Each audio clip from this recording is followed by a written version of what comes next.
Cody Alexander, thank you for joining me on another The Art of X show. Today I'll be talking to Matty Brown. You can follow him on Twitter at Matty F. Brown. He is the writer of Seahawks on Tape. He's the host of Seattle Overload. He's also a defensive coordinator for the London Olympians. I'm really excited to talk to him about the Mike Macdonald defense, how he sees it fitting into Seattle, and kind of the transition from Pete Carroll to Mike Macdonald. So make sure that you follow him. I'll have all his stuff here in the show notes. Thank you again for joining me. Let's get into our conversation with Matty Brown. All right, Matty, thanks for joining me again on an ArtofX show.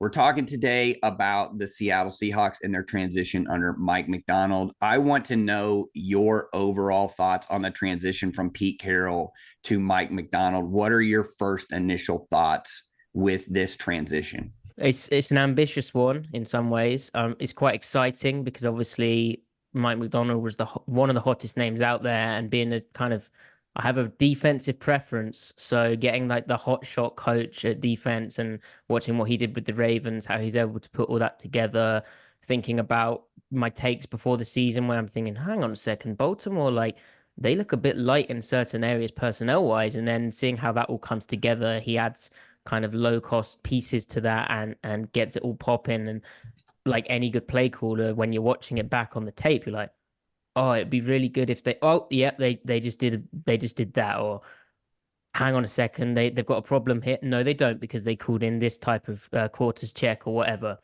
They're very, very good play call layering, sequencing, all those kind of buzzwords, which basically means the guy's a great play caller. So exciting. Obviously sad about Pete Carroll, because that was a lot, and Pete was a great coach, and he's been in Seattle for so long. He's the only head coach I've known coaching the team, and again, I happen to like his defense. That was the first defense I really got into the weeds with, learned. But the past season in particular, there was a lot of problems where they kept recurring or worsening, and Pete was saying, "Yeah, they're there and they're worsening or recurring." And it's like, okay, are we gonna fix them, or Right. and it kind of felt for the first time that Pete, ever the optimist, even him was kind of out the answers. So very sad about that. I think we'll talk about it. I think there's some similarities with what Seattle's been doing and then what McDonald's going to try and want to do as well. Obviously, there's some differences too, but I don't. While it's ambitious in that, like they've given a 6-year contract to a 34-year-old head coach, and I think he's the highest paid new head coach in history, right? While it's ambitious, it shows ambition in that sense. I think in terms of there's more similarities than like the average fan listener might actually realize like off the bat. Yeah, I think that that's kind of, if you don't really know what you're looking at, a lot of times when you think of Pete Carroll, you get the Legion of Doom, a lot of down safety play, box safety play with Cam Chancellor. It's a lot of just everybody thinks it's like country cover three. I think we have a problem right now, kind of the Sabanification of football, where everybody wants everything to be Rip Liz and it wants it to be match three. And so if you don't necessarily speak Sabanese, or if you don't know that language, then it's kind of just everything else is just country three, and it's not intuitive. I think a lot of things with Pete Carroll, you go into that playbook, it's an under front with a flex defensive end. He called a Leo, which a lot of people, it's just a jack edge, like it's just your weak side edge. You're playing a lot of under front. And two, within it, they're able to get into some cover two stuff. They're able to get into some three cloud things. They're able to get into some of these split field coverages. It's just mostly dominated out of middle field closed. And I think that's kind of where I think people miss out on what he was trying to do. I think with hiring Desai, hiring Karl Scott, having Clint Hurt there, taking that Fangio stuff, which is very much cover three dominant anyway. I think, again, a lot of people think Fangio's like quarters, and it's not. He actually doesn't run quarters very much. It's a lot of coverage rotation within the split field coverage world with the cover six and his cover eight. And then also it really goes with weak rotation cover three. So I'm interested too, like of what they were trying to do. What are some of the things that you see from kind of the Mike Macdonald system? Because I know he kept Karl Scott. So I don't think the coverages necessarily are going to change wholesale, but just what are you thinking in terms of that kind of relationship? Well, Karl Scott's an interesting one. I think he seems like he's been around a lot of different systems, and in terms of what he can do defensive backs wise, I think he can do a bit of everything. And as you said, like this, the Sabanification of Yeah, football. yeah, I If just made a word. uh, that's I think that's definitely a thing. But obviously, he's familiar with the Saban system, and there's real carryover from that to like your types of quarters checks and stuff. I think Seattle has carried a lot of these types of things, like you know, playing area, playing stump, playing special, playing a variety of things. It's just kind of the layering of it. To go back to the Pete Carroll history just for a second, because I think it is insightful. In 2021, they were running the fourth highest percentage of cover two, cover four, and cover six per SIS. Right. And True Media had that as the fifth highest percentage. So they've kind of been on this path like of trying to get it to work. Where in 2021 they were doing it out of a lot of bare fronts, like odd spacing, even in nickel like defensive back packages. Then in 2022, as you said, they went to the Fangio stuff, tried like the Fangio front stuff, which went Yeah. so poorly that they had to enact in-season changes to kind of correct it, get back to more one-gapping stuff up front because the players, I think, actually ended up requesting it themselves. But in nickel in particular, which you're running the most often, you're struggling massively. And then in 2023, running again like a lot of too high coverages, although maybe slightly more Pete Carroll-y. But there's still kind of your Ripley's, or I think Macdonald calls it three lock, where both overhangs or apexes are carrying the seams, right, matching the seams. Yeah, it's just kind of another kind of way of doing it, where it was more four down nickel over fronts again, but Yeah. more one gapping up front to try and fix it. And obviously it didn't end up working. But I think the coverage which really stands out to me about Macdonald is how the nickel's often the seventh fitter, Mhm. rather than like the Fangio world will try and make it as the safety. You're right. Now, don't get me wrong. Macdonald obviously will get the safety involved as that guy too when required, but it generally seems to be more the nickels, like how a Sam in like a 4-3 would have used to have been the seventh fitter. The nickel Yes. kind of is that dude, and yeah, if he's to the B gap bubble side, you may have a potential area for conflict, but then when you've got a potential area for conflict, you can kind of scheme around that, do some fun things with that. Yeah, I'm interested to see Karl Scott again. He's been a long time saving guy. He's bounced Mm. around. I know he worked for Zimmer a little bit. Who's kind of to me, the Cowboys with Zimmer is going to be really interesting. He's very much a multiple coverage guy, a lot like Mike Macdonald. So I think Karl Scott having that NFL experience, having that I think he's going to be a good fit there. Leslie Frazier, too. He also hired as one of the senior assistants. He's a too high guy. I Mm-hmm. think that's where the world that we're living in. Too high doesn't necessarily always mean, though, that we're running split field coverages. They're really diverse. I want to know your opinion on the defensive coordinator hire. I know that he's a Dan Quinn guy. He's been around Dan Quinn really his entire career, which is an interesting hire because I think if you look at what the Cowboys were doing with their cover one dominant, cover three dominant, single gap scheme, it fits in with what a lot of you're talking about.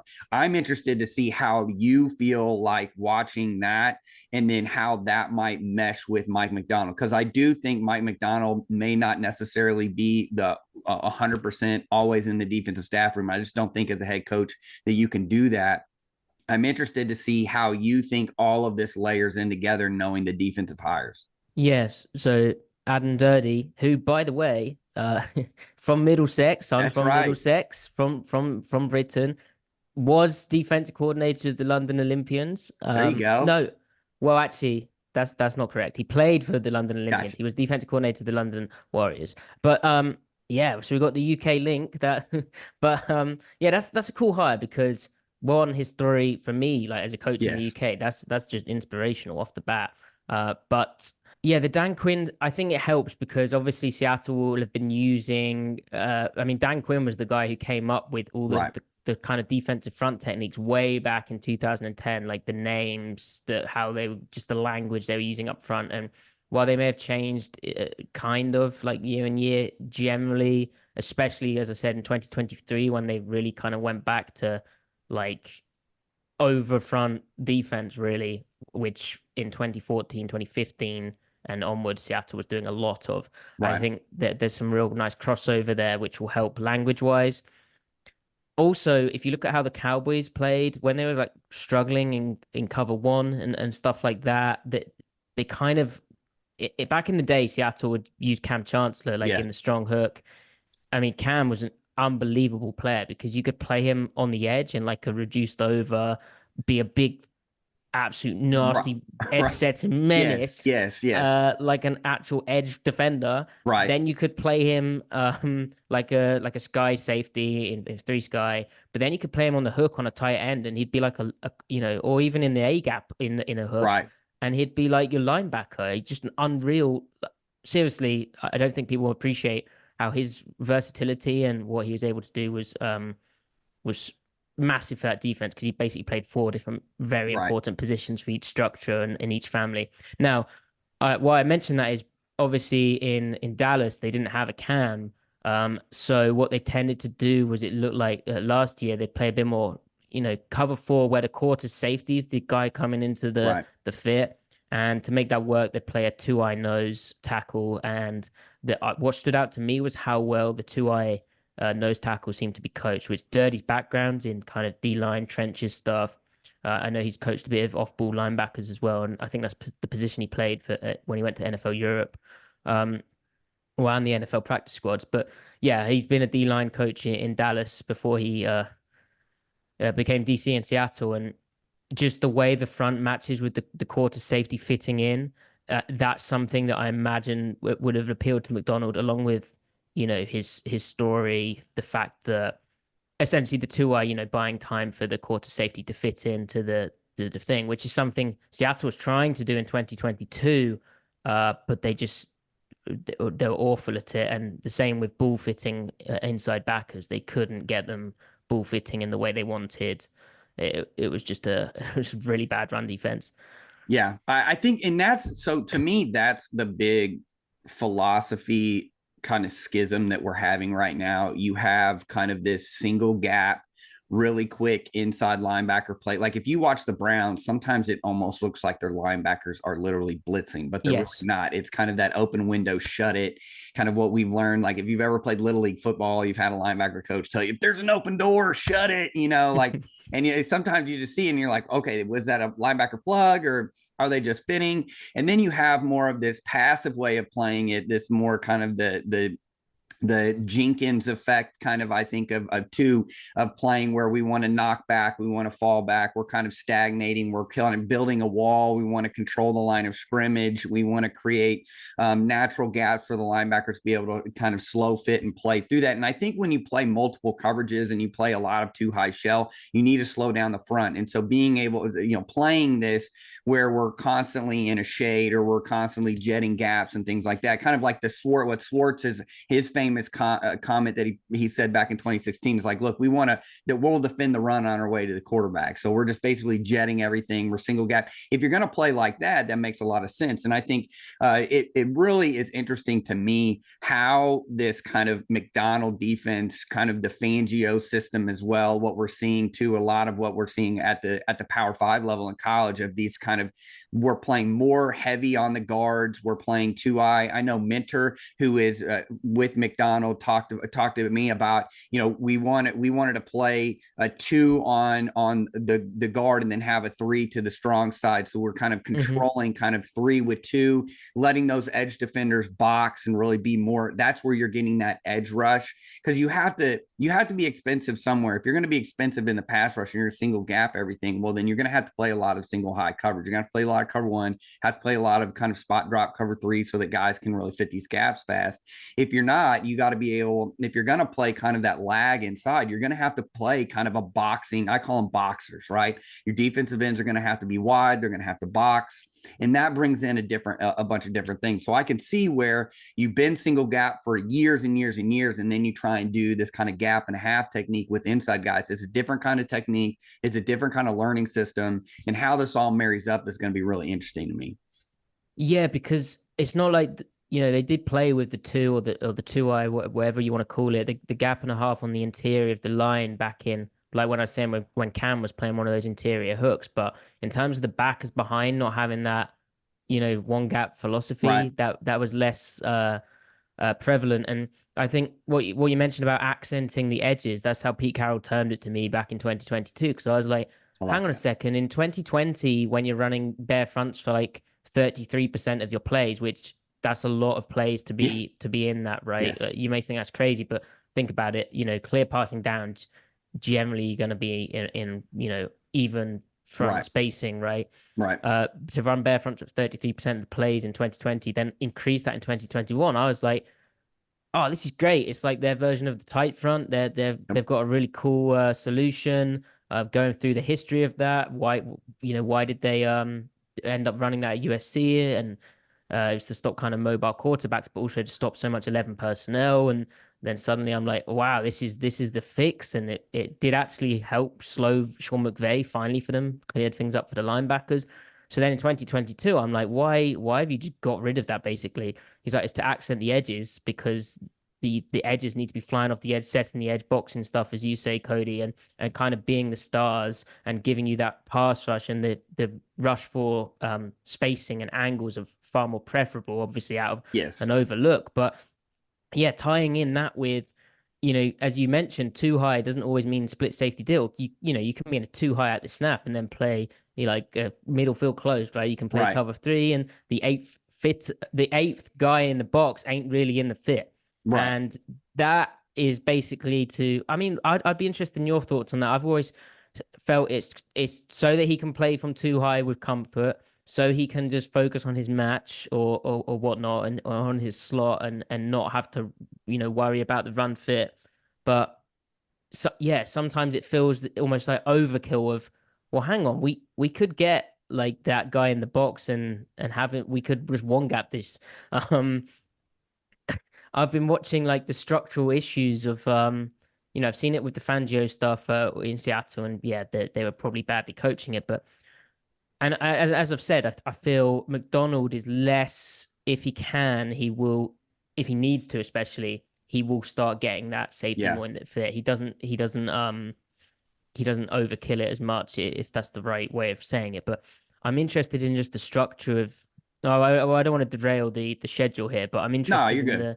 in the structure of the defense, because if you look at the Ravens' run defense last year, first 9 games, their rush EPA, they're fourth best in the league. The last 8 games, they're 29th. I think the league is cottoning on to all these teams are running that over front. Yeah. There's a 2 and there's a 3, and I think they're getting damn good at finding ways to beat it. And specifically, if you look at the Ravens' defense, zone run wise, they were 8th in EPA per play in the first 9, 14th in EPA per play in the last 8. But gap runs, they're 13th in the first 9, so not great, but they're busting 10.6% of those, which is the fourth best. They're Yeah. actually like getting some negative plays. They had some decent pressures to kind of move the stress, which, by the way, I think McDonald's pretty good at stuff like that. But in the last 8 games, their EPA per attempt went from 13th best to 30th in the league, and their bust percentage was 0% of the plays, which is obviously worse. Like they couldn't get a negative play. Right. So I'm fascinated. Like that's the big thing for me. We talked Dirty coming in, and just the front coaches, the defensive front coaches. How are they going to stay ahead of what Yeah. offenses put on tape against the Ravens like last year in terms of the run game stuff? And don't get me wrong, they faced good gap run teams like the 49ers, the Rams, the Steelers. But that being said, like they're in the NFC West, where you have the Cardinals, who found a lot in multiple tight end duo Yes. type run game. And then Right. you got the Rams and the 49ers. And the Rams have gone really kind of, McVay's basically said, huh, Everyone's trying to stop wide zone now. I'm going to get really big guards and just run gap stuff up the middle and just duo the heck out of you Right. in multiple tight end sets. Yeah, I think so. What I've kind of noticed is everybody there was a brief period probably within the last couple of years where everybody was like, what if we just fit everything the exact same? So since we're playing from a two high shell, what if Right. we fit the box like it is quarters, even though it's 8-man spacing, we want to kind of fit the box. Like I'm just not going to mess with my 6 guys in the box. We're Hmm. going to have the overhangs kind of be if we're 7-man spacing or if we're 8-man spacing, that's where the answer is going to come into because we want them to be pass first. And I think that's what it was really surprising talking to an NFL coach this offseason about, hey, if we get a 5-yard run on first down, like we don't care. You tell that to a college coach, you tell that to a high school coach, you tell that to, I mean, you as a defensive coordinator in London, you tell you that you're going to be like, whoa, 5 yards on first down. I don't want that at all. That's bad. Right. But in the NFL, a 2nd and 5, that's a passing down, right? I mean, they're not, hey, we're back into the pass. We're going to play the pass. Hey, we'll live it. It's kind of like the old adage of if I give you a 5-yard hitch, the offensive coordinator is going to get bored throwing a 5-yard hitch. Eventually he's going to try and take shots, right? And so Hmm. I think it's kind of that adage, though I do think now the answer is going to be, and what defensive coaches have kind of been exploring in the past couple of years that are running a similar system of where we're trying to get this Pete Jenkins knockback, fallback. We're trying to lag these 2 guys on the inside. We're really playing this over front with these box defensive ends, ball fit inside is look, how can we tag things to where we know we're back into single gap spacing, we're back into 8-man spacing. And then also when we go back into this quarters world, how are we going to fit that? And then how can we get back into the 7-man spacing? So to me, I think there's going to be a flip. I think we're going to start seeing more defined edges. I think when we get under center, when we get tight end play, we're going to start seeing a little bit more shades. We're not going to see the G technique that we've been seeing. I don't think we're going to see a lot of if you're giving me zone, I'm going to play a lot of 2 and 2-eye. If you're giving me a lot of gap scheme, we're going back to the shade. I think the tilt front's going to come back, which is like just an under with the nose tilted towards the tight to the center. I think we're going to start seeing a lot more of that stuff. And I think we're going to start, but here's the problem that you're going to find is that how are we going to teach all of this, right? How are we going to know, hey, when we're running our regular cover 3 stuff, like we're running 3Y where we're just dropping on the tight end. So basically the safety's either in buzz or he's in 3 sky to weak rotation. Is it, okay, how are we back? Okay, now we know we're back in our 8-man spacing, but then what if we want to start playing some of this weak rotation? We're going to put maybe the weak rotation with the I call it cross. So the safety's now in the weak hook. So he's the 3-up defender. It fits almost exactly like quarters. It looks like, and I just did a video on how it kind of looks, the ambiguity of the Fangio scheme and how it kind of looks like quarters.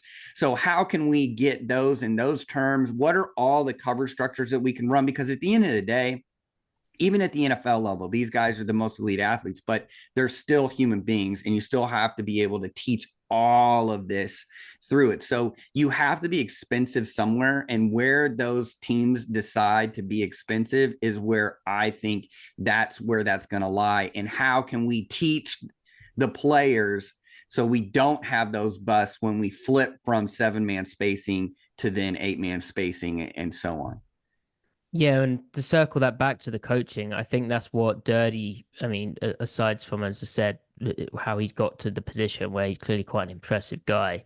I think that's where, there were signs of the Cowboys doing pretty good stuff, like at the D line of the 7 and the 8-man, and then how the backers played behind that. And they were doing that really without linebackers. Generally, Yeah. all their linebackers got hurt and they had safeties in there. And Yes. okay, the bottom fell out towards the end, but that's kind of a discussion for the whole NFL right now. That the linebacker talent coming out from college, they're not ready. Like they're playing in systems which aren't well. There's some similarities, but generally most college football defenses aren't playing a nickel over G that often. Now some are. Don't get me wrong. That's why you might want to get one of these Michigan Junior Yeah. Colson or Michael Barrett. He's an Right. interesting guy as well.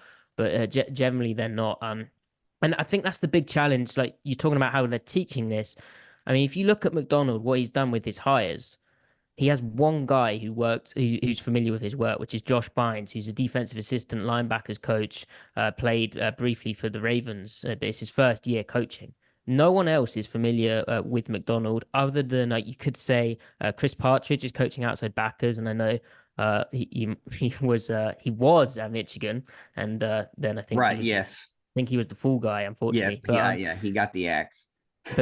He's coaching the outside linebacker, so I guess there's some crossover with what Minter was doing at Michigan. But other than that, it's completely new, and there's some really interesting names. There's a mix of experience. There's a lot of ambition there. But someone like Leslie Frazier, who you mentioned, and I see is in the notes, he is a big guy for Macdonald. He's mentioned how he's gonna lean on him just to learn. Obviously, Frazier's been a head coach in the NFL, but he's Yes. going to lean on him to see around corners and just kind of get ahead of stuff where, hang on, I'm trying to coach the defense now. Can you be kind of the head coach for a bit? That sort of stuff. And Right. if you look at the successes of like a Sean McVay, offensive hot shot, he had Wade Phillips, right? Veteran Yep. coach. He could just, you take care of the defense, maybe help me a bit with the head coaching side while I do the offense stuff. And I think it'll be Frazier being on the defense side. Yeah, he played like unreal too high stuff. I think they were the best. I don't know what metric you want to look at it, but for a while they had a great run there, playing a lot of too high coverages, Yeah. for And passing games. him and McDermott actually with the Bills. I mean, the McDermott and comes from like the Ron Rivera structure. And again, NFL, it's all about the coaching tree that you come from. And so they were always a too high team. At one point it was the Broncos with Fangio and then the Bills with their safeties. They had the two best, those two teams right there had the two best tandems of safeties for a long time. Let's pivot to, I want you to tell me what you think, because you just talked about the coaching staff and how everybody kind of how that's going to mesh together. Let's talk about what is the Macdonald system. What are kind of the coverage structures that you think are going to show up in Seattle? What are the front structures? We kind of hit on that. And then kind of give me, what are you seeing in terms of what do you think that he likes for pressure pass? Wow. I know it's a lot. Just kind of give me, if you were going to tell me like, hey, I don't know anything about Mike Macdonald, but I want to go and I want to watch some Baltimore Ravens tape, or I'm going to watch them this year. What are the things that I need to look for? Yeah, well, it looks a lot like the Ravens defensive system, right? Now we'll get to like the differences there, but if you pay attention to Ravens defensive football through, I mean, they've got a heck of a coaching tree going back. Yes. But and a lot of the stuff shows up, and it's interesting how it's meshing with 2024, but I'd say he's influenced also by his time with Todd Grantham when he was at Georgia. And there's elements there which kind of show up. And I think mainly that's kind of coverage stuff. Yeah, that would be kind of tools. the saving. To me, I think there's a little bit of the anytime you see coverage multiplicity like that, and he's obviously had time with Grantham. Grantham is kind of that Saban adjacent kind of, kind of that weird, we run Saban, but we don't run Saban type deal. Yeah. And so you do see some of those match principles in that. Yes, absolutely. And just the different tools and checks that they have for certain problems and issues they're having. Yeah.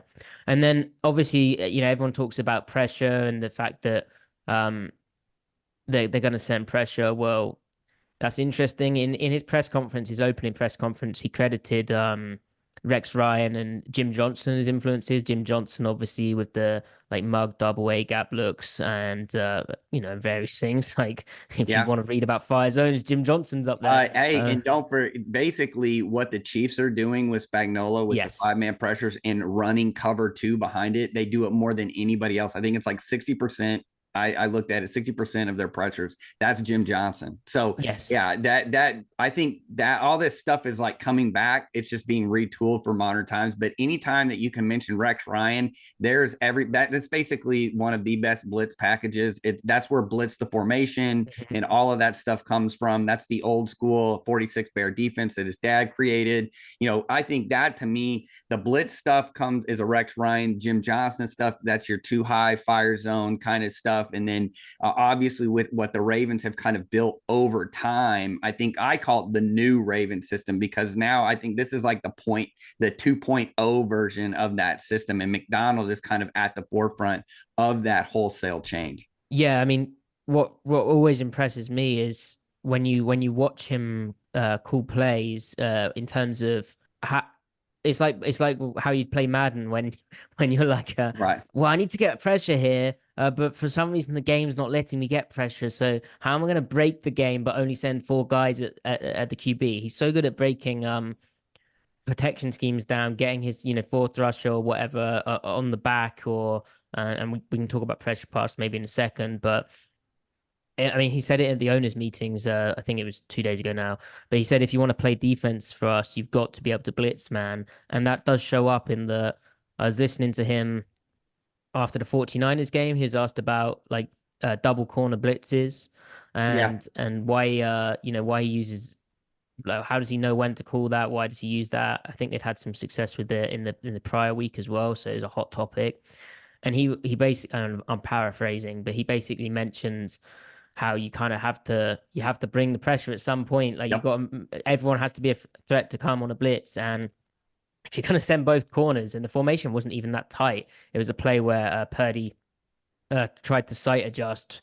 He was under center, and the blitzing corner tipped it up, and he got intercepted on it. Yeah, but he's really kind of an established each guy as a pass rush threat, and it's very cool seeing like. He's going to walk these guys up and then he's going to drop them off. And there's just enough variation and multiplicity to each thing. It's not always cover 3. It's not always like spinning into cover 2. Sometimes it's a roll into cover 2. Sometimes it's your standard cover 2. Right. It's actually, I was surprised how little man-to-man that they played. Like, right. I thought that they'd play a bit more. Obviously, I'm talking cover 1 here, but even cover 0, there's a bit less of that. But there's a bit of it, like the way that they pop out with the underneath. And I mean, when they pop out of the underneath, then you've got like the low post safety as well. And but he's playing aggressive because you're bringing pressure, and it's I mean, I'm just kind of waffling at this point, but I think that's the way of summing it up is that mix of experiences and then a really modernization of the game. And when you think about what you said, it stood out to me about like giving up 5 yards on first down. I think Macdonald is very, very good at like, okay, that's first down.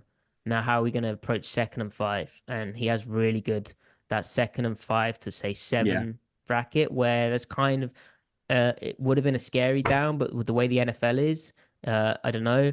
He's very, very good at like kind of having to get. I need to go through and actually look at all his like 2nd and 5 to 7 kind of play calls, because he seems very dialed into what's required in that situation. And going back to Pete Carroll, I think, well, if he's giving up 5 yards on first down, he's going to be like, what the heck is going on here? Exactly. We've got to get on top of the run game. I mean, his philosophy was, even though he tried to change things, his philosophy was, you got to stop the run first. And while Macdonald will preach those things of like earning the right to rush the passer, stop the run to have fun, and Durde said as much in his opening presser, there's stopping the run and giving up 4 yards on first down or 5 yards on first down. But you're understanding that it went for 5 because you kind of light in the box or whatnot. And then in 2nd and 5, you're going to have a really good, you're probably going to get gun, right? Probably. Right. Yeah, exactly. And you're going to have a really good kind of cover all, fix all sort of, it's like a happy medium between the pass and the run, which sounds obvious, but it's very difficult to do. No, I agree. I think that's where the simulated pressures come in. I think that's where the 5-man pressures come in. Like you were talking about with the double corner blitz, I think I know exactly what play you're talking about. That's something that's really popped up. I think for a long time, if you gave me a condensed set 2x2, I'm not checking into a pressure. I remember 10 years ago at Baylor, we started seeing some condensed sets. It was kind of not, it wasn't in vogue, but I remember even 10 years ago talking about that was constantly the battle of, hey, when people motion, we still got to be able to blitz. When people get in condensed sets, we still got to be able to blitz. And then here we are 10 years, and now people are just saying, you know what, we're just doing it. And a lot of times that's where that corner pressure comes in from. I actually think from under center, if you get a dirty, I call them dirty alignments. So they're not really condensed, but they're not wide. They're not standard. They're kind of these dirty. They're really testing kind of that gray area of the defense. When you're under center and you have an edge pressure like that, it changes the angle for the quarterback to throw. And so it's not necessarily when people see it, they're like, well, who's got the flats? And oh, the inside guy's got the flat. How does this work out? But what you're doing is you're changing the angle of the throw, and you're essentially saying the only angle that he can throw it at, I'm going to put somebody in his face and his hands are going to be up. And he's either going to eat the ball and we're going to get a sack, or he's going to throw it. It's going to be a tip back pass, and hey, it could lead to an interception like the play you're seeing. Yeah, the double corner pressure, I call it Chucky. I got that name from Ron Roberts, and I love it. I call it Chucky because it's a double corner blitz. And anytime that you get these condensed sets, if you send both corners and you kind of pop everybody out, that you kind of get that, you make that angle, it doesn't look sound. And to your point on second down, I think setting up your first down, having some sort of a plan on first down, what you're getting, whether it's possession intent, what are they doing once they get their second first down? I think that, to me, as a coach, I think that's one of the most underlooked aspects is, okay, I look at P and 10. What are all their openers? What are they doing when they open? But what are they doing after they get that first down? What is there a tendency? Does the guy relax and now he's going to run the ball, or does he get excited and, hey, let's go take a shot? Because I think a lot of times that's where you can get it is on that second first down. But second, I think too, the game has changed. People are now running on fourth down. They're going for it on fourth down. So a lot of times that second down, depending on it, pretty much if it's within the 40s, that's now a 1st and 5. You got to start thinking of it as a 1st and 5. So now it's like, okay, what would you do if you got a procedure penalty on first down and now it's 1st and 5? How would you play that, knowing that they have 3 downs to get 5 yards? I think that, to me, that's where defensive coordinators are now separating themselves is, can I handle that 2nd and 5? Can I handle it within the 40s? I know I'm going to get my shot plays. I know they've extended it. Now I'm getting that down. I think being able to mix your pressures and your call sheet from when they're under center and when they're in gun, I think changes completely, because the run game is completely changed. Now we can, you running simulated pressures under center is probably not going to be successful. Right. Now, if you're doing like now Aranda would argue with you, if you're in the tight front and you're running back or plug simulated pressures, those work. So, but again, he would tell you those are coordinated run cutoffs. So I think it's what the pressures, it's not an everything's a catch-all. It's not, oh, hey, I'm going to send, such and such simulated pressure because it's cool and I think I can get this. It's going to look great. No, it's how are we doing it under gun? I think creepers and sims are really good under the gun. I mean, when you're in the gun, it's the backer plugs. It's kind of these run stop calls on these under center looks. And that, to me, is where Macdonald is really good, is varying the calls, like you said, depending on what the offense is doing. Is it under the center? Is it in gun? Are they condensed? Are they in a traditional set? How are we adjusting the motion and being able to be multiple in that? I think that's where he's really, really good. I agree. And even on like a basic level of like under center versus gun, I mean, when they're in nickel over and they get gun, that nose is playing in the 2 or the right. 2 eyes we described. If it's under center, he's going to play in the shade. Like, they generally will play him in a shade because you're more likely to get gap stuff. It's more likely to be an issue. You don't necessarily need him as a 2-eye and that type of stuff. It's interesting. Like, it used to be, try and get into the 3rd and long by stopping the run. Then that's where we can get into our exotic pass stuff. But now it's kind of like Yeah, winning second down but how you it's almost stop the pass and then if you need to stop the run, then we have these calls to get on top of it then from there. But it's kind of Yeah. flipped. It's talking about how football has changed.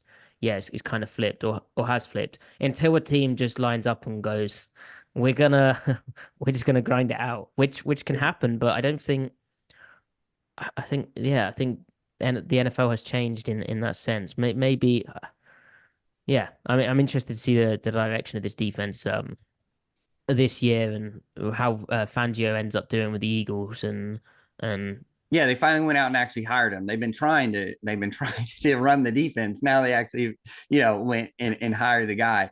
Let's finish up. Let's say so we've talked about Macdonald, we've talked yeah. about what the structure looks like. We've talked about kind of the philosophy, how that fits in with the Carroll, what's kind of the overall kind of the umbrella look, Hmm. kind of organizational look of how that's going to be. Let's talk about the personnel. So what does the departure of Diggs and Adams in this like what are those going to be like in the secondary for you? What is that signal? And then is kind of what do you feel coming off of that? Well, they were both getting paid quite a bit of money. Right. So Yes. and they were both getting up there. Jamal Adams was visibly impacted, and well, he was even saying how his knee was. I think he used the term grinding or Yeah. grating. Anyway, it was causing him a lot of pain, and that was visible in his play on the field. Like he wasn't moving the same as even when he came back to start off with, but certainly not at his like athletic peak. So we'll have to see how he looks if he gets an opportunity. We'll have to see. My understanding is that's an injury which in year two he could get more kind of less pain, more movement back with Right. that. But what those guys are going, I mean, Quandre Diggs is still playing really high level football, but he is while he has a bit of a nickel corner background and even an outside boundary kind of corner background at Texas. He in the NFL, his best stuff really came as a high safety. Now he could play a deep half, he could play kind of a deep quarter, but generally he's going to play your half and your quarter half stuff Right. or your Yeah. half quarter stuff, right? So fine, but I think what McDonald how he looked at it was okay, we can save some money here, and he's getting up there in age, and he's familiar with an old system and an old regime, and let's just get a clean start at the safety position, play our safeties a bit less money, and get guys who they've picked up Rayshon Jenkins, who he's an NFL veteran. They gave him a very similar contract to what they gave Julian Love the previous offseason. Julian Love got an all-pro vote somehow, which speaks to primetime performance. But they also picked up Kayvon Wallace, and I think what they're just getting from the safeties, and you could say similar about the inside backers, is these are guys who've done a bit of everything. Some of them have done so much of everything that you're like, hang on, you know, have you been playing at Clemson like Kayvon Wallace and doing so much with Venables that Right. you haven't really learned the technique fundamentals of any of this? Right. Yes. I know. Yeah, you can almost do so much. And I think that's part of the, a great example of that's like an Isaiah Simmons who came from Clemson and everybody Yes. was kind of like, oh, he'll be like a jack of all trades, but a jack of all trades, but a master of none kind of deal because they were all over the place and you're always going this. I think this signals just in my opinion is really that we need more utility Hmm. players in those positions, guys that can do multiple things but don't necessarily are a one trick pony or we've got to hide this guy. A lot of these systems now from the Fangio system and the McDonald system, it looks like they're very much left and right. We're not gonna and I think that that's kind of a thing that's been going on in the NFL. If you look at even systems like I mean even a system you might have a matchup that you want at corner, and so maybe hey, I want you to follow this guy, I want you to follow this guy, but the safeties a lot of times are just going to be left and right, especially as much as the too high that we're getting. And so to me, having more utility guys and what you're saying makes a lot of sense to me. I'm interested, and I want your opinion on this. What do you think of Witherspoon playing the nickel? He's kind of a bigger corner. He played nickel at Illinois. he had Hamilton, who's an absolute alien at the Ravens. So it's not like, they're going to have a Kyle Hamilton with Seattle. He's kind of a one-of-one guy. But explain to me how you see Macdonald using Witherspoon and nickel, or maybe you have another idea of how that's going to look for Seattle. Oh, that's fascinating because Witherspoon was a defensive player of the year candidate last year, and he played. I wish I had the numbers in front of me, but he'd have played a lot of snaps there. Like don't get me wrong, he did play some left corner, but Jamal Adams got banged up, and that was kind of their plan for early downs to be like the big nickel type. Yeah. And they just put Witherspoon there, and he held up somehow. Now he got down to 178 pounds per John Schneider, and Schneider was like, "That's a bit light. We need to put some body armor on him." Or what you could do is not rob him of like the quickness in his game, and he still, I mean, he plays like a dog. Like Yes, he he is does. Yes. physical, violent. He Yes. plays he may be 178 pounds at the end of the season, but he brings every single pound to the tackle or the hit. But yeah, you don't want to rob him of his quickness, and you also don't want him to get hurt because that would be the concern. So maybe he's part of a nickel package. Now, an alternative option, like a bigger option, would be Kobe Bryant, who I think Yeah. is now in his third year, Mm-hmm. maybe fourth year, like a mid-round pick out of Cincinnati. Started, they tried to play him at the outside corner spot, but now last season he was at strong safety, was popping in the preseason, was kind of had some nickel experience in 2022. Obviously, there's overlap there between what a big nickel was asked to do in Yes. like a box type safety when I say strong safety. No, I know what you're saying. And then got hurt. So he'd be an interesting competition. But I actually think this is the type of like Jenkins, Wallace, they've done a bit of that, but I don't think it's someone you want to accent necessarily in a way that you would Kyle Hamilton. I think they're not Jags, but they're okay. They're all right. But Right. I think Big Nickel in terms of the draft is like I need to look at players. I saw Jaden Hicks is tall and ran a really fast 40, and he can run. He can absolutely fly on tape, and he does a bit of everything. And you can match him up with a slot out of Washington State. Tackling in space was a bit, but Yeah. we'll have to see about that. But yeah, if you listen to what Macdonald was saying about Jenkins and Wallace, he's mentioning three safety packages, but also how it shakes out at nickel. I wonder if he's going to lean more into, if those are the guys, is it going to be a lot of okay, three high safeties at the snap, because he did show that, Yeah. and then all the rotations you can do from that, where you put one guy as the middle run through, you play Tampa 2 basically. You can just play three. There's various machinations you can do off of that, but I wonder if maybe rather than having them in a clear kind of, hey, this guy's on the slot, it's at the snap we're gonna play a three high shell and then Yeah. and go from there to kind of not to protect them, but to accent the strengths if you want to look at it in a positive way. But yeah, the big nickel would be a need, but Spoon is going to shine in his second year playing some of the nickel. Like, it'd be stupid to completely do away with him No, because I agree. he was such a good blitzer, and I think just his movement skills and ability, and just the way he can stay square on routes and catch routes, and is such a polished kind of pedal top down on so many different routes, eliminating routes just by body position and being square and physical at the top of the stem.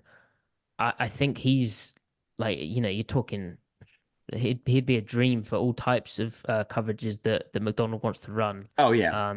And he can Thank you just for eliminate, and guys move around into the slot, right? yes. He can be that eliminator, Yep. especially when you bring in all the tools and the checks. Yeah, to me, that's what I think that Seattle's one of those places that they have three really good corners, which I think is a luxury. And then having a guy that can kind of be like a Jalen Ramsey was a couple years ago, which is essentially just an eliminator. We can put him in the star. He can blitz. He can play outside if we need to. Well, when I watched Witherspoon, I was not surprised that he went as high as he did in the draft, just because. And I know that he was a consensus high pick, so it's not like I was onto something. something. But when you watched Illinois' tape, he flashed from the nickel spot. Then he would move outside. He could play trap technique. He was aggressive. And you said it. He is not afraid to tackle at all for a corner. I think in the wide zone ecosystem that we live in today, and that's now transitioning to more of a wide zone and a gap scheme, kind of everybody's kind of either we're running duo, which to me, duo is a gap scheme. You just don't have a polar. Everybody's, it's kind of the same concept. I've even heard coaches like it's basically power without a pole, so all of that thing, more of these gap centric downhill, you need a guy on the edge if he's going to play corner that has to be able to show up and tackle. One of my questions for you was the Rayshawn Jenkins, and you kind of cleared that up for me. You feel like he's more of a high safety guy. I think with two, you look at their linebacker guys that they signed, Dotson and Baker, both are versatile. Both have played in two high systems. Both have played in multiple systems. I mean, the Bills play multiple. The Miami with Baker plays multiple. So I think everything fits. Hankins, obviously, that they signed from the Cowboys, he comes from Durde. He understands what he wants. He was kind of the plugger here at Dallas, I would assume. So he's looking at a nose. Is there anyone else that you want to highlight, or anybody that you think it should be somebody that people should know going into this season? Well, it depends how obvious you want to be. I guess I'm talking to a lot of different football fans here. I mean, I'm really excited to see what Uchenna Nwosu can do, because basically the run defense completely fell apart. He was this, he's an edge. They signed him to like a kind of mid-tier 2-year contract. He kind of proved every bit of that. First 6 weeks of the season, he was balling. Like, he has that feel for blocks, when to take his shot, when he can, tackles on wide zone, but he's a bit too wide on that reach block. Well, I'm just going to take the inside move. And I think they gave him some freedom to take those shots, and he was just a menace in the backfield, but not only stopping the run, but then pressuring boot paths and the play action game, and then just showing up as a pure drop back pass rusher. Right. He was having a great season, and the defense collapsed without him. Now, he had a pectoral injury, so should be fine for week one. John Schneider said at the owners' meeting that he should be back for week one. And he's a guy, like, if you think about what we've all spoke about today, where there's these fronts and they're running a lot of over fronts, and the idea is to accent the edge players, and we want them flying off the edge. He has to be a guy to look out for, because I think he'll be able to do a bit of everything in Macdonald's system, and he can drop if you want to drop him, but yeah, just get him flying off the edge. He's an obvious name, but maybe someone people have not necessarily heard of, because he's not a premium name, but also he got hurt. So while he was going to put together a great season, it sadly was ended a bit too short. Well, way too short. So yeah, and then the other thing I mentioned in terms of players, Cody, is the lack of So if you look at the Ravens defensive front, they have that kind of big to the tight end side, big end type player who plays like in a 4 or 4-eye, but he's more like a 2-gapper. He can kind of go B to C gap. He can do all that type of stuff, because they run a ton of like under variant fronts in base defense, right? Right. Then when it comes into nickel, that guy for the Ravens was the guy called Brent Urban, who he only played 24.2% of the snaps, but every time he was on the field, I'm like, why have they put that dude who's 6'7", 309 pounds with 34 and a quarter inch arms on the field? It's like, it's because they're getting gashed in this way in the run game, basically, or not even gashed. They just need to fix that issue, right? And so in Seattle, I don't know who that is, and it's not just a thing for base, where they only ran that 21% of the time under Macdonald. They're in nickel 79% of snaps, but in nickel they have like the wide front with the 2 wide edges, obviously, but they also have a flex front where that end to the tight end side plays a 6 tech, and he's 2-gapping on the tight end, generally just demolishing the crap out of the tight end. And obviously the coverage call depends on whether he needs to actually be more of an edge presence or can kind of play in the C, but he's kind of more of a 2-gap, and that's where Urban played against like the Rams, for instance, when they're, hey, we want to be a nickel, but we need a dude to do a job for us here. That's Urban. If you look at the Seahawks roster, Well, last year they didn't have many plus 300-pound players. This year, they've added Hankins, who can play the big nose tackle spot. Guy Dirty Nose and Schneider spoke about as a guy who Dirty spoke well of and kind of advocated for. And so they signed him to kind of a low cost deal. He'll probably play that kind of nose Yeah. tackle like the Michael Pierce role. Maybe that then frees up last year's nose tackle Jaron Reed to play a bit more of that kind of big edge type. Um, they've also got a decision to make with Draymond Jones, who they signed last year as a free agent for Right. quite a splashy deal by their kind of history, but he kind of struggles. In theory, you think he's like the big end type, but he kind of struggles with combo blocks. And I think his best football comes when he's a bit lighter and he's allowed to be more kind of a one gap type player. Right. So maybe that's an area that they kind of need a bit more of. Just and also what I'm fascinated about in Seattle is this is Macdonald for the first time outside of the Ravens system, albeit he had the 1 year in Michigan, but kind of different Yeah, different different but the harbor. same. Yes. Yeah.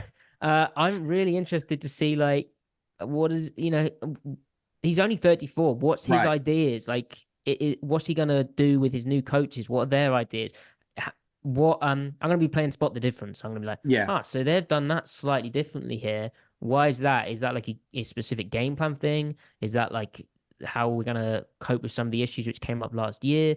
I'm really fascinated by all of those things. No, I to me that's always the thing. Like I wanted to know what, like, at the college level, like what was Pete Golding going to do at Ole Miss when he's away from Nick Saban? What was Dan Lanning going to do at Oregon when he get left and is not there with Kirby Smart looking over? To me, that's always kind of the same thing of like, what are you going to do when you leave and now it's on you? I think one thing that you touched on, and I want to, before we get out of here, I want to just comment on is the three high safety stuff. If you want to watch a really interesting defense, it was not very good, but I like what they were trying to do is the Arizona Cardinals. And so he's going to watch that defense and I think a lot of people in the NFL are going to watch that and how they use Budda Baker and how they were able to use basically the only two players they had on defense that were any good were the two safeties and how they were able to kind of use them and use Budda Baker in a three high system. It really was. Now we're not going to get, I just don't think that we're going to get like the Iowa State college three high system. I just think the front structures alone and that you're going to get killed. Yeah. But I do think some of the stuff that you were talking about, maybe on some of these middle downs, maybe on some of these like 50-50 downs, maybe on that 2nd and 5 is having some sort of a big nickel where we do have a three, not a 4-2-5 with a safety playing nickel, but playing some sort of a bare front or an under front, get into odd spacing, have some sort of three high safety system to where we're moving guys around post snap. We can play multiple coverages out of it. We can kind of rotate guys where we want. I think to me, that is going to be an interesting evolution. I think also too, with what the Chiefs did this year with their 5-man pressures, being willing to blitz the corner. I think also a lot of people are going to look at the Vikings and not necessarily, I think even the Vikings know we kind of did it. When you get and you do something over and over and over again, like, and you commented on this, like the Ravens really didn't have an adjustment on the second half of the season, of how they weren't on up front, right? The Vikings kind of fit into that mold as well. I think though, people are going to say, how can we piecemeal some things together, put it together to make a cohesive defense? I'm really interested in seeing that as well. Matty, I just want to say thank you very much for coming on here, talking to me about something that I'm very interested in, which is the Macdonald defense. And now I guess I'm going to have to watch Seattle. I'm an old Broncos fan, so like old AFC West stuff. Like I can't be a Seahawks fan, but I can be a fan of their defense. Hey, before we get out of here, if there's anything else you'd like to say, and then tell everybody where they can find you before we get out of here. Well, we haven't even talked about linebackers, so we could do a whole nother episode. Yes, we could. We could.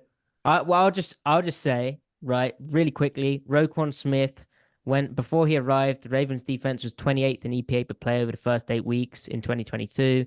When he arrived, they were 5th best in EPA per play for weeks 9 to 18. Seattle's linebackers right now, it's not Patrick Queen and Roquan Smith, so that's going to be interesting as well. And again, speaking to the scheme kind of thing you're talking about, right? Now, this has been This has been an honor because Cody, I only started watching football in 2012. I said to you before I came on air, like my learning of football would not have been possible without your books, your articles. So I'm a bit starstruck. That's probably why I've been rambling. So, but thanks so much for having me. I've really enjoyed it. You can find my work at Seattle Overload podcast, Seahawks on Tape, where it's like a Seahawks kind of nerdy scheme Substack stuff. And I'm a defense coordinator at the London Olympians. And I've also got a YouTube channel, Matty F. Brown, where I post some tape videos every now and again.